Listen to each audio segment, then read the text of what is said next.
왜 두 개를 섞어놨을까? 그 호랑이나 표범이 상징하는 건 군자입니다. 막 그 10년 정도 대나무 숲에서 큰 막 그 득도를 위한 수도를 하다가 짠하고 나타나기 때문에 되게 호랑이 그림 옆에는 대나무가 많이 그려집니다. 그 표범도 군자를 상징해요. 표왕, 강세왕 혹시 기억나세요? 그래서 호랑이와 표범을 두 개를 다 그리면 군자 플러스 군자가 되는 겁니다. 그걸 강조하기 위해서 그렇게 표현을 한 겁니다. 그래서 이런 식으로 민화의 까치호랑이도 이렇게 나옵니다. 뭐 이건 좀 우리나라 호랑이가 지금 없어가지고 이 광해군이 하도 많이 바뀌어서 최근 광해군입니다. 그래서 뭐 여러 가지 항아리들에 대한 뭐 이야기들 뭐 어디에 썼나, 그리고 17세기에는 이 청화 백자가 없으니까 이러한 철화를 쓰는데, 아까 말씀드린 용은 계속 헤어스타일이 이렇게 되는 게 맞습니다. 만약 헤어스타일이 바뀌면 그게 가짜입니다. 이 시대까지는. 그리고 이빨을 이렇게 드러내야 맞습니다. 조금 더 하면 안경을 반드시 착용을 해야 돼요. 이렇게 가야 됩니다. 여기도 마찬가지고. 그게 그림에도 그대로 등장합니다. 요때가 이제 숙종 때고, 효종 때고, 이제 숙종으로 넘어갑니다. 요 시기 다음부터 다랑아리가 등장을 합니다. 18세기에 뭐 회화와 도자의 만남인데, 영조, 정조 얘기가 나오고요. 이거는 그냥 뭐 빨리 가겠습니다. 요 얘기만 잠깐 드리면, 잘 아시는 이제 단원의 포위 풍류던 때, 이게 벼슬을 버리고 뭐 유유적적하게 살겠다라고 했지만, 여기 등장하는 모든 기물은 다 수입품이에요. 그리고 엄청나게 비싼 겁니다. 그 다음에 요 도자기, 요게 그 당시 기록을 읽어보면, 조선의 사신들이 가가지고 가장 많은 돈을 내고 사오는 중국의 골동품, 가요자기라는 겁니다. 송대 꺼야오라고 하는. 그걸 그대로 묘사를 했습니다. 그러니 거짓말을 할 수가 없습니다. 그 다음에 18세기 가면 용이 달라집니다. 어떻게? 발톱도 5개. 17세기 말부터 달라집니다. 거의 다랑아리 나오는 시기부터 용에 대한 표현도 달라져요.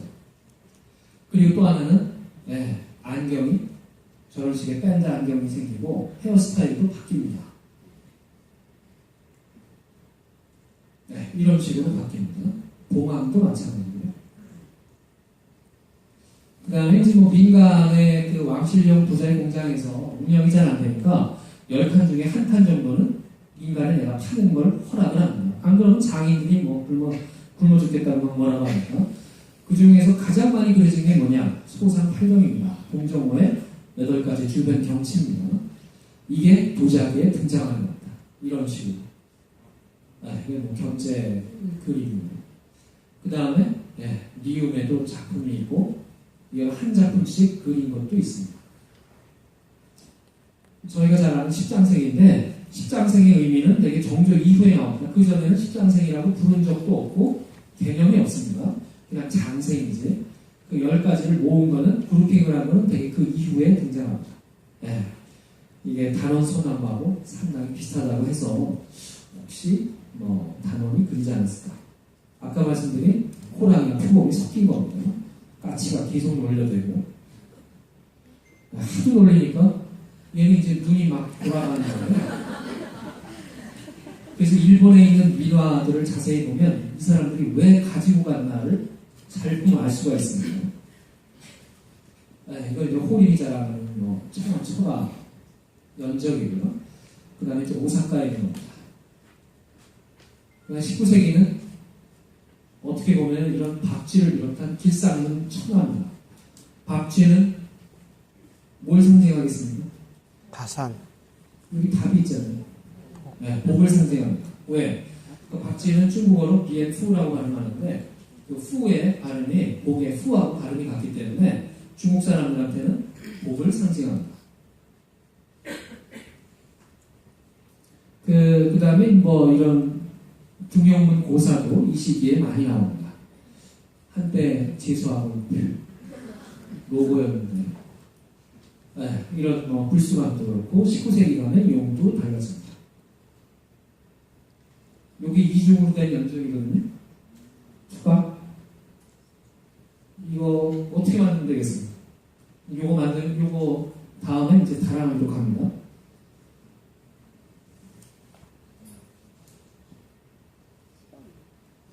안에 하나가 또 있습니다. 그럼 어떻게 만드냐면 나중에 집에 가서 해보십시오.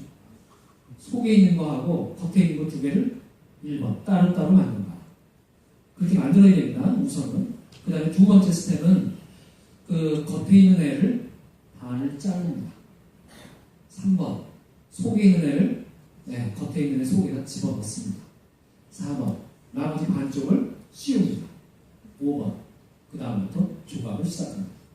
물론 이렇게 물때 연결해 주는 건 미리 만들어서 붙여놔야 됩니다. 그래서 결론적으로 이건 당연히 만들기 어렵겠죠. 그리고 비싸 보이지 않습니까? 가면 조지세로 돌아가서 양반들이 한 200여 명 모여있는데 같이 기회를 했다고 칩시다. 그러면 이제 막 시 같은 것도 참 그 자리에서 쓸 거 아니에요. 짓고. 그럴 때 내놓는 나의 연적과 필통이 이 정도는 돼야 내 부를 확실하게 보여주는 겁니다. 그래서 19세기에 문방구가 많이 제작이 되는 겁니다. 그 다음에 너 금강산 가봤어? 가봤어. 뭘로 증명하겠습니까? 저런 연적을 하인이 딱 꺼내놓는 겁니다. 실제로 들어갔더니 좀 물 집어넣으면 되게 무거워요. 십장생이지만 그림이 좀 떨어집니다. 그 19세기의 상황은 좀 달라지는데 뭐가 달라지느냐? 이게 이제 그 연해도 그림이긴 한데 1인용 그 물주전자는 이렇게 조선백자가 쓰입니다. 그런데 메인 화병 중국계 쓰입니다. 그럼 이 시기는 어떻게 되느냐? 바로 우리께 밑으로 내려가는 시기입니다. 저건 다랑아리 시기하고 확실히 달라지는 겁니다.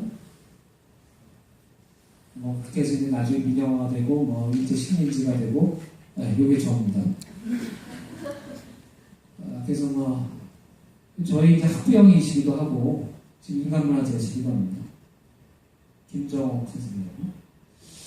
그 다랑아리 얘기를 몇 가지를 드리겠습니다. 제가 생각할 때 이 다랑아리를 중심으로 했던 그 시대는 임진왜란이 끝나고 드디어 숙종임금이 경제 부흥이라고 할 수도 있고요. 굉장히 운이 좋을 수도 있습니다. 그 시대에 무슨 일이 일어나느냐? 그 중국과 일본이 직교역을 못합니다. 그래서 조선을 통해서 중개무역이 가능한데 조선이 양쪽에서 적어도 10배 장사를 하기 시작하는 겁니다. 그래서 인조부터 효종까지 그렇게 못 살던 조선이 숙종 전반까지 숙종 후반부터 경제 부흥을 일으켜가지고 경제력이 막 올라가는 거예요. 문화는 정치와 경제가 뒷받침되지 않으면 특히 도자기처럼 그룹으로 만드는 건 잘 나올 수가 없습니다. 그 뒷받침이 안 되면. 회화는 또 다릅니다. 그건 개인이 하는 거기 때문에 국가가 뭐 어떻게 됐든 자기 나름의 독창성이나 총기를 발휘할 수 있지만 도자기는 그룹작용이고 저 멀리 흙을 가져와야 되고 돈이 엄청나게 들어가는 작업입니다. 그래서 국가에서 지속적으로 여러 가지를 해주지 않는 한 이건 제대로 만들 수가 없습니다. 일단 경제적으로 안정기에 들어가기 시작을 합니다. 그 다음에 그 민간에게도 어떤 뭐 사본을 허용하는 좀 더 유연한 정책을 쓰게 됩니다. 장인들이 왕실령으로만 만드는 게 아니고 주문을 받으면 그런 민간의 그릇도 만들어서 팔기 시작을 합니다. 그게 바로 요 시기입니다. 그 다음에 굽은 제가 이제 리움에다가 국사리를 좀 달라고 했는데 원래 제작을 할 때 이제 그런 겁니다. 만약에 선생님들이 여기 구회 강의를 딱 들으시면 주변에서 좀 혹시라도 달리 볼 수도 있지 않겠습니까? 선생님들 어떤 문화적 레벨이나 인간적 레벨에서 훨씬 더 위로 보실 거 아니에요. 상향 조정이 되시라고 생각을 하는데 그러면 이제 어느 날 갑자기 야 이게 내가 새로 산 도자기인데 감정을 부탁한다. 그러실 때 주저하지 마시고 그럼 내가 해주겠다. 그 다음에 물끄러미 쳐다보시고 반드시 도자기는 굽을 보셔야 됩니다. 왜? 재밌는 건 각 시기별로 구울 때 굽의 받침이 달라진다는 겁니다. 이 시기에는 주로 뭘 받치는? 모래를 받치게 되어 있습니다.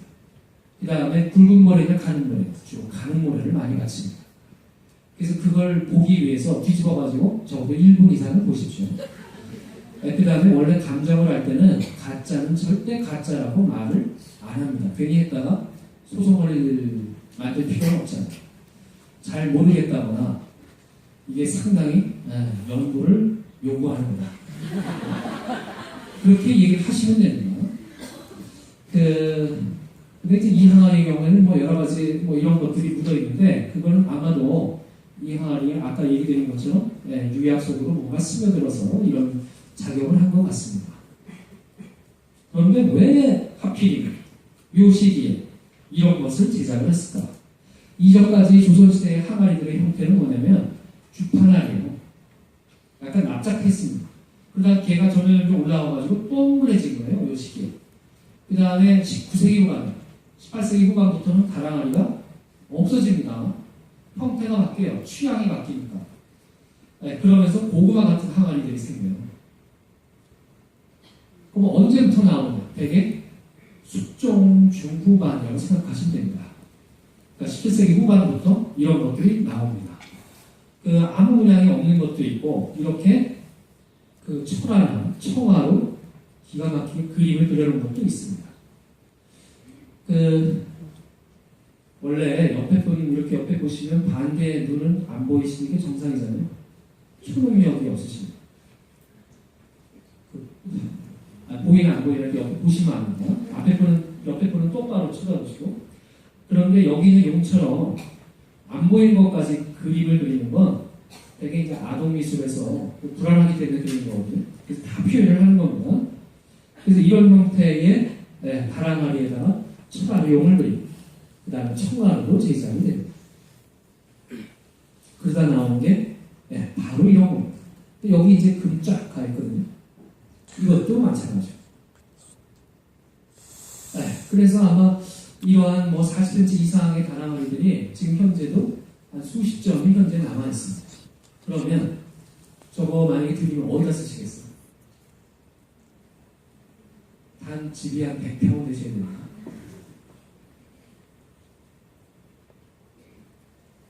저거 조선시대 어디에다 썼겠습니까? 김치를 담그겠다. 그러기에는 좀 아깝잖아요. 왜? 옹기나 도기들 많이 있는데. 그리고 그것들은 옹기나 도기가 더 좋습니다. 왜 좋냐면 백자는 굉장히 치밀하기 때문에 입자가 저게 온도 차이가 약간 있어도 벌어지기가 쉽지가 않아요. 그런데 옹기나 도기는 입자가 거칠고 굵기 때문에 그 온도 차이가 있으면 잘 벌어집니다. 훨씬 더. 그래서 왜 숨 쉬는 옹기 어쩌고저쩌고 하는 것도 그런 원리 때문에 그렇습니다. 그리고 실제로 이제 거기다 담아야 나중에 깨져도 별 문제가 없이 가격 차이가 있으니까. 재미있는 건 제가 이제 저것과 관련된 여러 가지 회화 자료를 찾아봐도 왕실의 행사에서 이렇게 큰 다랑아리를 쓴 기록은 현재 없어요. 이런 준 같은 거는 있습니다. 그러니까 청화로 된 이런 기다란 항아리들은 있는데 저렇게 동그란 항아리는 그냥 의뢰에서는 별로 쓴 적은 없어 보인다. 그리고 실제로도 저기다 이렇게 꽃을 담고 하기에는 다른 항아리들이 있기 때문에 화준용으로 쓰이는 용이 그려져 있거나 이런 것들이 있어가지고 이것은 그렇게 쓰기에는 쉽지가 않다. 그런데 남아있는 것들을 보면 이렇게 떡하니 남아있습니다. 여기 붙임 자국 보이시죠? 일본의 교토에 가시면 고려미술관이라고 있습니다. 거기 이제 제1교포 지금 정조문 집은 돌아가셨고요. 지금 이제 매손녀가 하고 있습니다. 거기 가면은 지금 저런 다랑아리가 있는데 저분이 저걸 언제 구입을 했느냐? 1950년, 60년대 일본 골동품 시장에서 구입을 한 겁니다. 지금도 일본의 골동품으로 많이 나오기도 합니다. 그런데 희한한 건 이게 어디에 어떻게 정확하게 쓰였는지는 분명치는 않지만 현재의 미학이나 미각 혹은 조선시대 여러 가지 궁궐의 인테리어를 가정을 하고 저걸 놨을 때는 저게 하여간 기가 막히게 또 어울린다는 겁니다. 그리고 조선시대의 그런 간결, 그 다음에 고결함, 그리고 검소함, 여기에 맞아떨어진 거예요. 저거 하나가. 그 배경을 뭐 이렇게 깔면은 그걸 잘 모를 수도 있겠지만, 그럼 실제로 어떻게 제작을 했을까? 이렇게 만드는 겁니다. 물레에서 두 개를 만들어요. 단지를 크게. 네, 그리고 나서 구연부에다가 흙물을 바르고 뒤집어 엎습니다. 그 다음에 어떻게 하느냐? 엎은 다음에 저 위에 부분을 도려내면 이게 달 항아리가 되는 겁니다. 그래서 이게 도려낸 흔적이 구연부에 보여야 됩니다. 안 보이면 그것도 조금 수상한 거예요. 그래서 자세히 보시면 45도 각도로 칼자국이 잘 남아있습니다. 물론 어떤 경우는 좀 손을 대가지고 구연물을 이렇게 직립하는 경우도 있지만 일반적으로는 이런 식으로 만들게 돼 있습니다. 아니 그럼 한 번에 만들지 왜 이렇게 갖다 붙여? 뭐 이렇게 얘기하실 수도 있는데 모든 그릇은 구우면 줄어든다 늘어난다.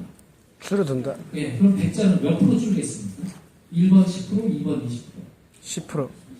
예, 2번 20%입니다. 그러면은 한 40cm 만들려면 처음에 몇 cm쯤 만들어야 되겠습니까? 한 48, 50 이렇게 만들어야 되잖아요. 그런데 아쉽게도 우리나라 조선 백자 흙은 한 번에 그렇게 만들면 물에서 만들 수 있어요. 그런데 무슨 일이 벌어지면 가마에 집어넣으면 다 꿇습니다. 그래서 그거를 해결하기 위해서 어떻게 하느냐? 반반씩 만들어서 붙이기 시작한 겁니다. 만약에 옹기 같으면 저렇게 안 하잖아요. 그냥 그 코일링으로 해서 또 알이 돌듯이 이렇게 하면 되거든요. 근데 그렇게 안 하고 물레, 회전 물레에서 만드는 자기식이기 때문에 이러한 프로세스를 거치게 돼 있습니다.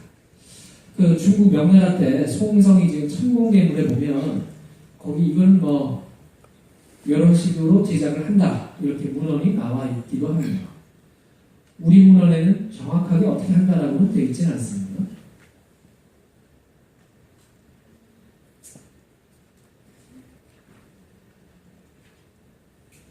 네, 그렇게 하고 마지막에 이 부분을 깎아내게 되어 있습니다. 이렇게 붙이고.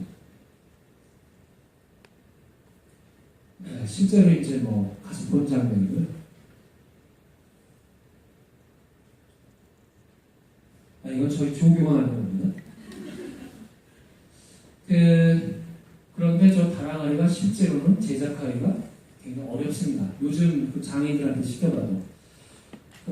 저게 한 50cm짜리 만들려면 적어도 65 정도 만들어야 되거든요. 그럼 저걸 정확하게 디자인을 해서 갖다 붙여가지고 물론 그 적합한 자국이나 뭐 이런 건 남아도 상관이 없습니다. 그렇기 때문에 실제로 구우면 저 구연부가 약간 삐뚤삐뚤해지는 겁니다. 처음에는 멀쩡하고 그 다음에 우리는 감추지 않는다. 어디가 뭐 이상이 있으면 이상이 있는 대로. 그래서 저것 때문에 20세기의 미학자들이 다랑아리에 반하기 시작합니다. 그 일제시대에 이제 우리나라에서 도자기 컬렉터 활약을 했던 아사카와 다쿠미가 쓴 글인데 이 본인이 조사를 해봤더니 그 당시 조선에서는 이거를 젓갈 항아리로 쓰고 있었더라.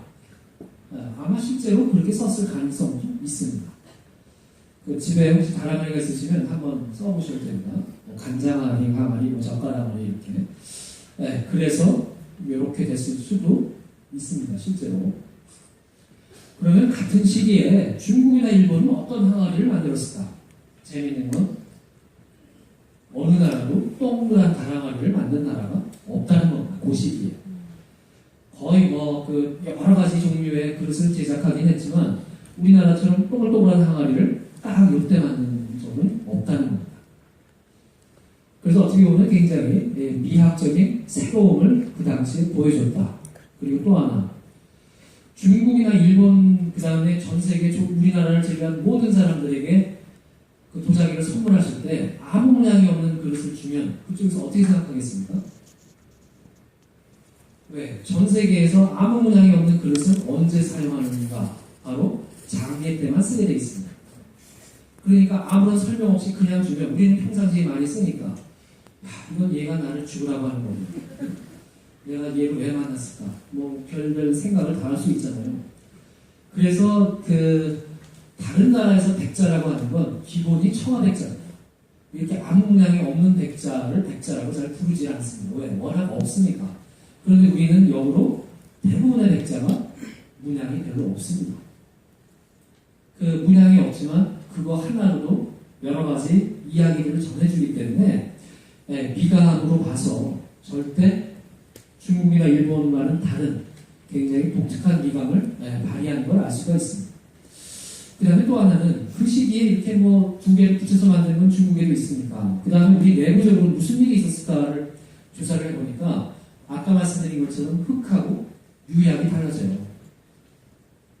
흑하고 유약이 달라지면 무슨 얘기가 나오냐면 똑같은 백자지만 백자의 색깔이 달라진다는 겁니다.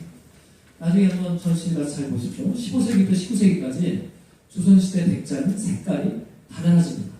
하얀 게 똑같이 하얀 게 아니거든요.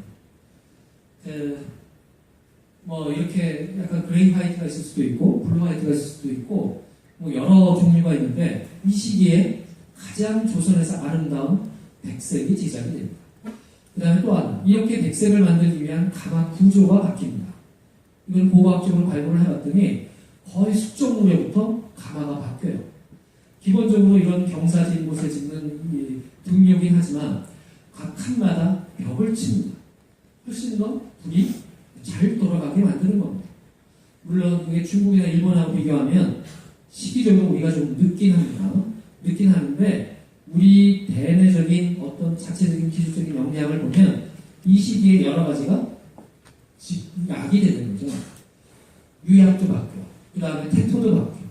그리고 이전에 만들지 않았던 항아리의 모습이 새롭게 생기고 그러한 대형의 항아리들이 희한하게 오늘날까지도 수십 점이 남아있으니까 그 시기에 굉장히 뭐 생활용도든 왕실에서 저장용이든 상당한 양을 제작을 했다는 걸 알 수가 있고 그리고 그건 이 시기에만이 가지고 있는 굉장히 독창성이라고도 할 수가 있습니다. 이건 조금 어려울 수도 있습니다. 그 화학은 배우셨죠? 뭐 그냥 모르셔도 됩니다. 실제로 이 조선시대 백자의 성분을 이렇게 쫙 조사를 해봤더니 요 시대 가서 달라지는 거예요. 이 금사리가 이제 숙종 후반입니다. 영조 전반까지. 뭐가 달라지는? 칼슘 성분이 확 떨어지는 겁니다. 칼슘 성분은 재에서 많이 나오거든요. 그 다음에 이제 뭐 석회서입니다. 그리고 또 하나, 마그네슘이 확 많아져요.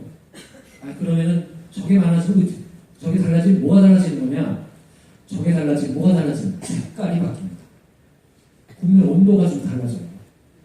온도도 올라가고 색깔이 바뀝니다. 색깔이 어떻게 바뀌느냐? 백옥처럼 바뀝니다. 원래 우리나라 백자가 이렇게 백옥 같은 게 별로 없어요.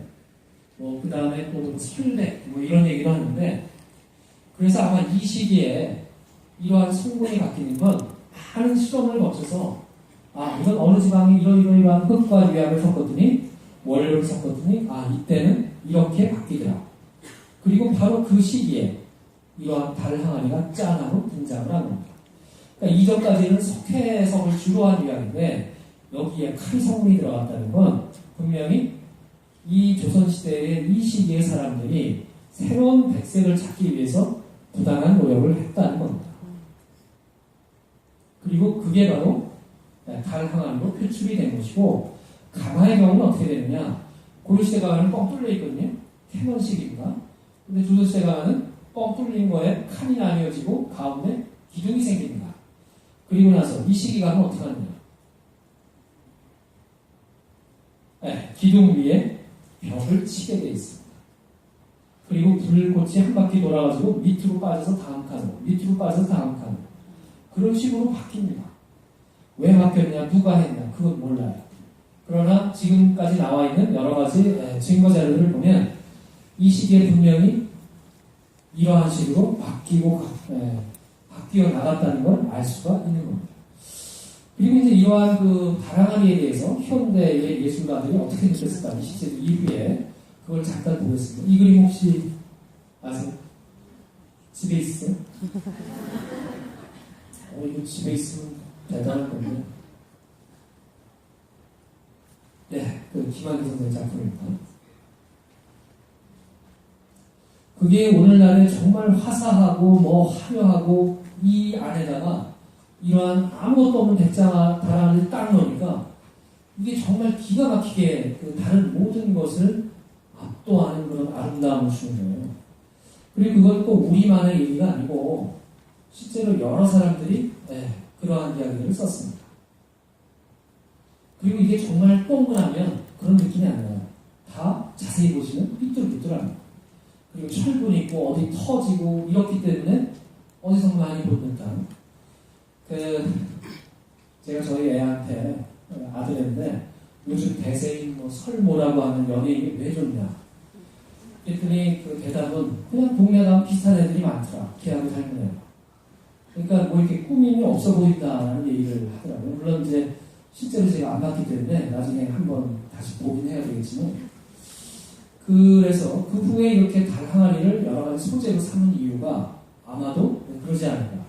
그리고 20세기 그 유명한 영국의 도예가입니다. 버나드 리치라고. 이 사람이 일본 도자기에 굉장히 푹 빠진 사람이에요. 그런데 일본의 도예가들하고 조선을 여행합니다. 조선에 와서 조선의 백자를 보고 할 말을 읽습니다. 여기 있는 것처럼 행복을 안고 간다.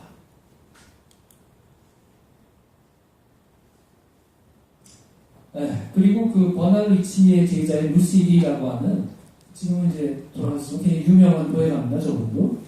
저분도 마찬가지로 조선시대 달 항아리를 보고 굉장한 영감을 받습니다. 그 전까지는 굉장히 화려한 그릇들을 만들다가 이후부터는 아무런 문양이 없는 그릇으로 바뀌어요. 예술 감각 쪽으로. 그래서 이건 대형박물관인 거고요. 끝으로 혹시 며느리가 있어요? 이런 며느리가 있으십니까? 오늘날에는 이제 학생들 보고 넉넉하다라고 얘기했다가는 저희가 이제 교수들이 성교육을 반드시 받아야 되거든요. 교육부 지침이라 이런 말 하지 말라고 되어 있습니다. 근데 이게 나쁜 말은 아닌데 이게 마음속으로 품을 수 있고 여러 가지 뭐 인생 풍파도 많은데 아마도 이 다랑아리에서 그러한 미감을 느끼셨던 것 같습니다. 그래서 어떻게 생각을 하면 그러한 조선의 모든 것들이 하나하나 합쳐져서 오늘날 우리가 알고 있는 그러한 달 항아리를 통해서 조선시대 미학, 조선시대 제작 기술, 그리고 조선시대 사람들의 새로움을 만끽하지 않았을까 이런 생각이 듭니다. 뭐 이렇게 좀 더 상세하고 자세한 얘기를 드렸어야 되는데 시간 관계상 여기까지 말씀을 드리고 혹시 질문 있으십니까? 예. 저번에 좀 질문다.